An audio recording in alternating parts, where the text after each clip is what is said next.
તુકારામ મુંઢેએ આપ્યો મોટો આદેશ, મહારાષ્ટ્રમાં હવે છૂટક કે બરણીમાં તેલ નહીં મળે. એફડીએ કમિશનરના નિર્ણય બાદ ગ્રાહકોને બજારમાંથી મળતા ખાદ્ય તેલ હવે પેકિંગમાં જ ખરીદવું પડશે. મહારાષ્ટ્રમાં હવે દુકાનદાર મોટા ડબ્બા, ટાંકી અથવા કન્ટેનરમાંથી તેલ કાઢીને ગ્રાહકોને તેની જરૂરિયાત હિસાબથી આપી શકશે નહીં. એટલે કે સરળ ભાષામાં કહીએ તો હવે ગ્રાહકોને છૂટક તેલ મળશે નહીં. એટલે કે અડધો લીટર, 1 લીટર અથવા જેટલું ગ્રાહક માંગશે એટલું ખુલ્લામાં વેચવાની રીત બંધ થશે. સરકારે ખુલ્લા ખાદ્ય તેલના વેચાણ પર રોક લગાવી દીધી છે. એફડીએ કમિશનર તુકારામ મુંઢેએ આ જાણકારી આપી છે. અત્યાર સુધી મહારાષ્ટ્રની કેટલીય દુકાનો પર ગ્રાહકો પોતાની જરૂરિયાત અને બજેટના હિસાબથી છૂટક તેલ ખરીદતા હતા.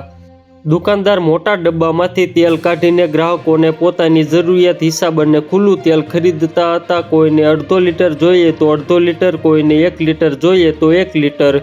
ખાસ કરીને ઓછી માત્રામાં તેલ ખરીદનારા ગ્રાહકો માટે આ રીત સુવિધાજનક હતી. નવા નિર્ણય બાદ આ વ્યવસ્થા પર રોક લાગી જશે.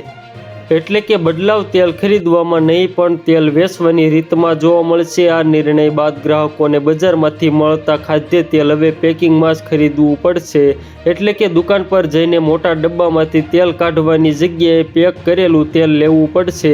આવા સમયે ગ્રાહકોને તેલ ખરીદતી વખતે પેકેટ અથવા બોટલ પર લખેલી જાણકારી જરૂરથી જોવી જોઈએ.